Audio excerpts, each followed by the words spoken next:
Good morning, Stephanie Erickson here. We're going to be talking about something that's a big concern for people who are caring for someone who has dementia. When my clients call me, this is often one of the symptoms that they're relating to me.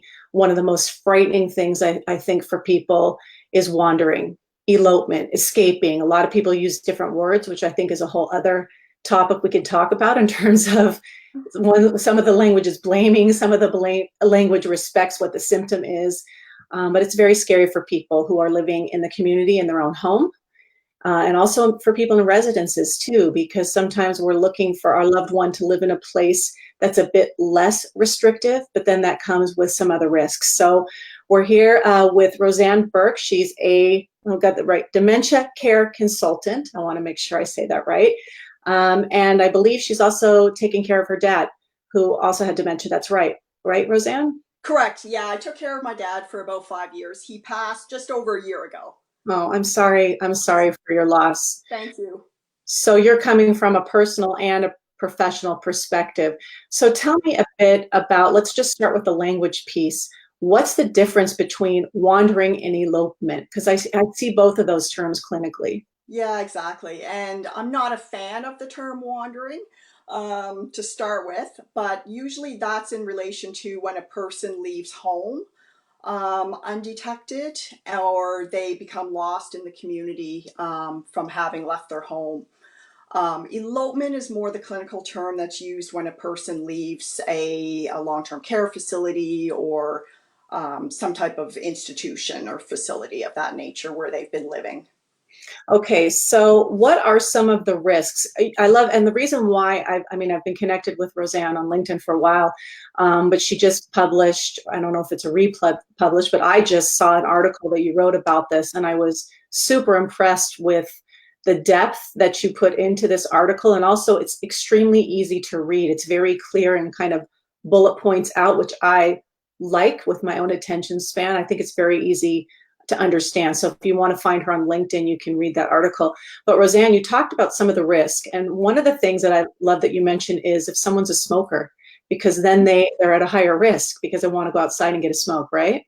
Exactly. Yeah. So the reason, thank you for your feedback on the article, Stephanie. I really appreciate that. And the reason I wrote or why it was top of mind that particular day, because it was June 20th last week or just over a week ago. And that was the anniversary date of the day that my father eloped from the long-term care facility that he was living in. I don't say he wandered or eloped, he went for a walk Hmm. because he didn't smoke. You mentioned smoking, and that can be one of the habits, or whether it's alcohol or smoking consumption, that can trigger a person to want to leave, so they can engage in that particular activity that they like. For my dad, it wasn't smoking, but like I say, he walked. He was a walker, so he didn't do anything different on June 20th, 2015, that he had done any other day of his life. He So, he went so, for a walk. so one of the points you're making, Rosanne, in terms of understanding risks for someone who has dementia is you're looking at their usual behavior. So if they usually went out for a smoke, went out to get a drink, went out for a walk, you just made me think of myself. I walk my dog twice a day. Yeah. So my kids hopefully will watch this and know that down the road that might be a risk because I think I'm supposed to be out walking my dog or maybe going to pick up your kids from school or at the bus stop, right? So this is one of the things that people can think about is usual behavior, usual patterns, and that might present risks. So have I missed anything that you can think of in terms of those usual patterns of leaving the home? Um, so we mentioned walking. You mentioned dog walking, taking care of a garden, or Ah, being a caretaker of grounds or a garden um, can be a trigger for why someone leaves the home or wants to leave a facility. It really, like you've alluded to, really goes back to knowing a personal history of the person, what their ideal day looks like, what their habits and routines have always been, because those habits and routines are part of us and they stay strong even when a person has dementia. So understanding all of that about a person and will help you to map out what the most likely triggers will be for a person. Yeah, and it's not necessarily like a habit of, well, I'm going to take a walk. Because when you just mentioned that as a daily routine, it'd be like someone who wants to just sit on the porch and have a cup of coffee. They may not be someone who's taking a walk, but again, looking at those habits, because Yeah, with dementia, you get outside and you could literally be sitting on your own porch and turn around and not recognize it's your house and then start trying to get home. So absolutely. that's really an important thing to look at. So are the risks higher if someone is living at home than in a residence? I think the risks are across the board. They can happen to anyone living with dementia at any stage. The statistic that I've been finding and reading about is that about 60% of people with Alzheimer's will wander or become lost at some point in time. So it's really awareness, I think, is the first step, that a lot of people just aren't aware of this behavior being so prevalent. So we need to, I think, educate more people that anyone living with dementia, whether it be at home or in a facility, can be at risk for this.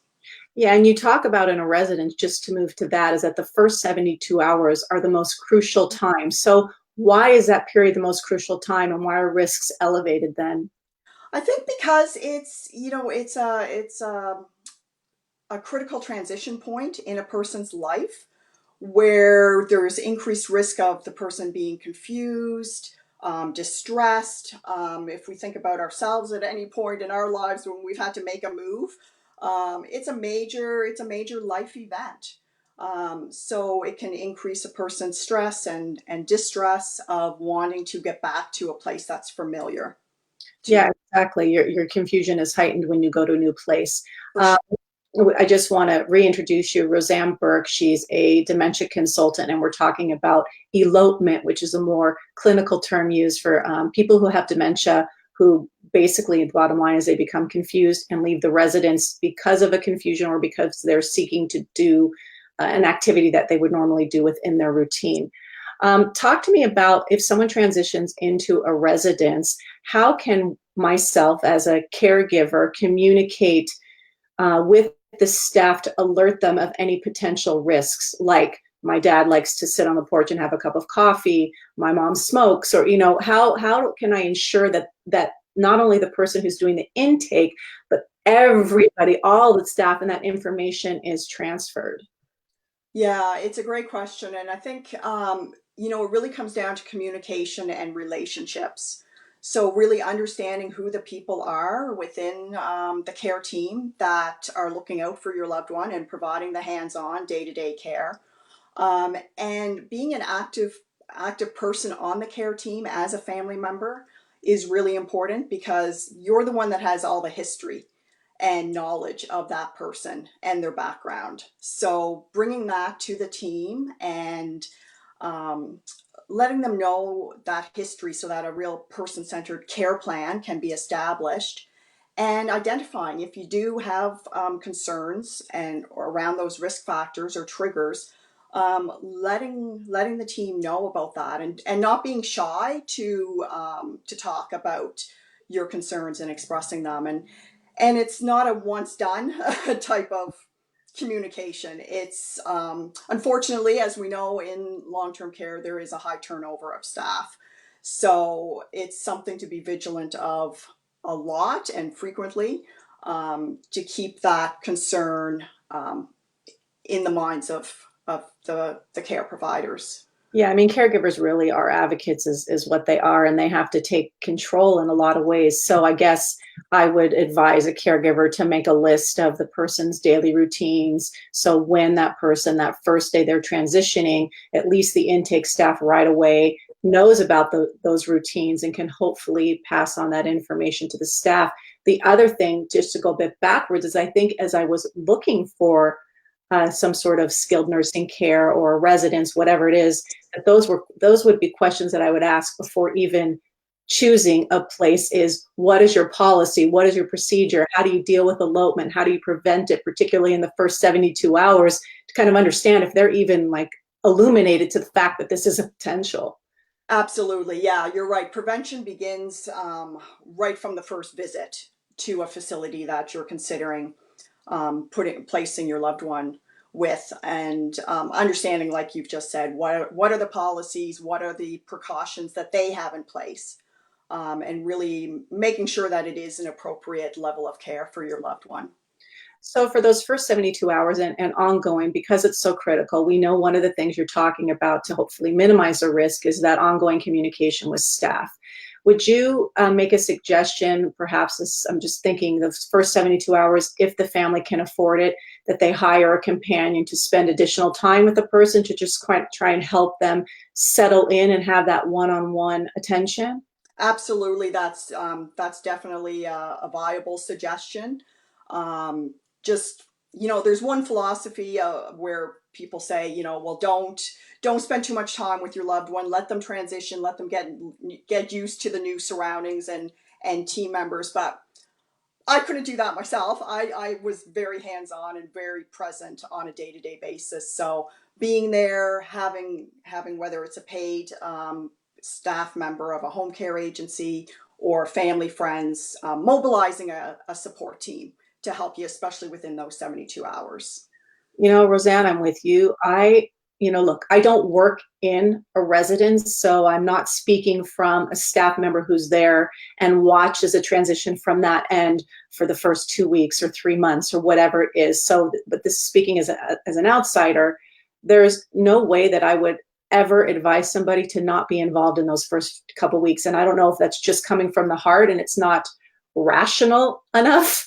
But that just, I couldn't do it. Like I would need to be there. And logically, when we love somebody, spending time with them and helping them make the transition, I just don't see how that can turn against you. So if I'm sitting there and I have, my loved one is with me and a nurse comes and my loved ones are, whatever, concerned or reluctant to go with the nurse, and then we both go with. So there's like this transition of care. Like, I don't understand how that could be a bad thing. I don't either.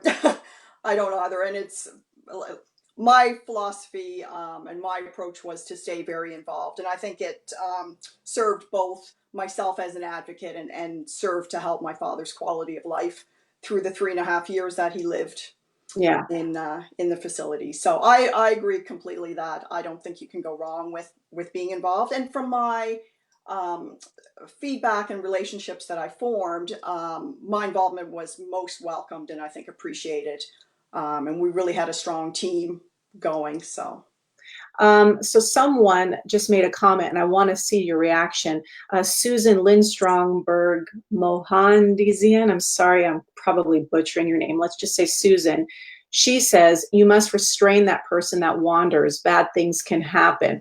So what are your thoughts on that? With restraints, because typically when someone transitions into a residence or even at home, people aren't restrained. So what are your thoughts on that?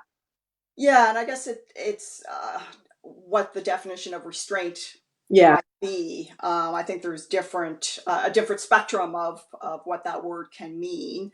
Um, my response is that allowing a person to walk freely is a good thing. There's certainly lots of positive things about physical activity, and a person needs to be treated with dignity and respect, and they need to live out their life even as they continue to live with dementia. So I think we need to always consider it from their point of view and how we would feel being in those shoes. But I think it goes to having a care plan that involves a lot of daily engagement and engagement in meaningful activities and making sure the person has a quality of life that any of us would want to have if we were to live with dementia. So Yeah. again, I'm not sure what Yeah. And type of restraint is being referred to, but let me comment on that with restraints too, because I want to add to what you said. First of all, Laura, I agree with you because Laura says one-on-one care is what I recommend. And that's kind of what you and I were talking about is, putting in as much care and support as you can all the time, but definitely within those first 72 hours. Hi, Jim. Thank you. He's He's listening in from Los Angeles, also saying excellent topic. I just want to go back to this idea of restraints. Obviously, there's a huge definition. There's like, tied down to a bed restraint in a psychiatric hospital, that vision.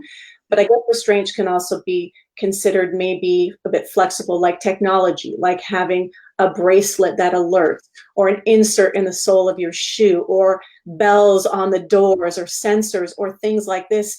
That could be a loose definition of restraint, but it's still allowing the person movement, flexibility, but there's like an alert system and then a tracking system. Yeah, exactly. And that whole field of wearable technology and GPS tracking devices, there's a whole, it's rapidly evolving and changing. And there are ethical concerns with any of those types of devices. Putting GPS insoles in a person's shoes, some people might find that offensive or not appropriate. Um, I think if you can have a conversation with your loved one as early as possible at the time of diagnosis, what they feel is appropriate for them or what they would want, in terms of your concerns for their safety and what measures they would want you to take on that. I think that's always a great thing when you can have those conversations. Yeah, hallelujah, you're speaking my language. We all have these advanced directives in place and living wills, etc., but no one's having a conversation about what that actually means, and all of these little nuances aren't in there. And so we need to be having these ongoing discussions, because if and the other piece that I tell family members who feel like maybe this is too intrusive, these restraints, these sensors, I feel bad, I want cameras in my mom's home, and there are all of these ethical implications, and I'm not saying people should just do this unilaterally, but once our loved one is at a place where they can't be making decisions for him or herself, if they've named us on a document, in me, there's an implied support and trust of the decisions that I would make. Absolutely. Because you can't predict for every situation. So if you're doing something out of the best interest of someone and out of love and security and safety and trying to preserve as much autonomy as possible, I think you're on the right track. But I understand that there's a lot of concerns about that. So let's just wrap it up a bit here. And thank you, Laura. She says we're right on track. She agrees with everything we're saying. Yay, Laura. Perfect. Yay. But all disagreements are welcome as well. Actually, it makes for a lively discussion. As we're wrapping up a bit, Rosanne, do you have any other suggestions of what people can do when they're concerned about a risk of wandering? What are some interventions, things that people can put into place that maybe we have not covered? Yeah, there are a lot of resources and information out there. Stay vigilant is my piece of advice. Stay vigilant to the concern that this can happen. The Medic Alert Safely Home program, in partnership with the Alzheimer's Society, is one program that's out there where the person is provided with a bracelet and there's a registration database. So those types of programs are helpful.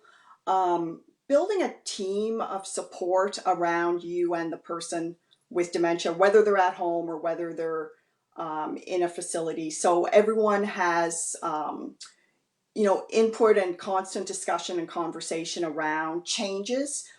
Because as we know with dementia, it's always changing and progressing. So what you see today might not or will not be the case down the road. So just staying aware of changes and communicating those changes and concerns on a constant basis. Okay, so great, Rosanne. So we want to have the conversations in advance. We want to make sure our wishes are in writing in terms of designating someone, and that way that person feels comfortable making decisions. And in terms of the wandering, we're looking at the most important piece is looking at the person's habits and routines, because that will then probably get imposed on their habits to perhaps leave the home. You can consider any sort of tracking device, sensors, warning systems, that kind of thing, if you're comfortable and if you've had those discussions and ethically feel that you can do that. And then if the person's in a residence, have that discussion before you choose the residence to find out their policy. Communicate what the person's habits are to the residents, and then if you can afford it, maybe have some additional help paid, or you yourself at least those first 72 hours. Did I summarize it? Sounds like a perfect summary. In 3 minutes or less, summarize this conversation. So Rosanne, I know you're in Halifax. How can people get a hold of you if they want to learn more about you? They can reach me by email at rosanne@kejiconsulting.ca, by telephone at 902-431-7827, or on Facebook or LinkedIn. Excellent. And I just want to mention, Laura just wrote, notify local police department of potential wandering and give a current picture. Oh, thank you, Laura, for bringing that up. You always have a current picture. Yes. Excellent point. We didn't mention that. Thank you, Laura. Okay, well, thanks a lot, Rosanne. And I will repost this as well, probably in a couple weeks, so that you can share that post with anyone who you think would be interested in this topic. I appreciate it, Rosanne. Thank you, Stephanie. I appreciate the time today. Okay, take care. Bye.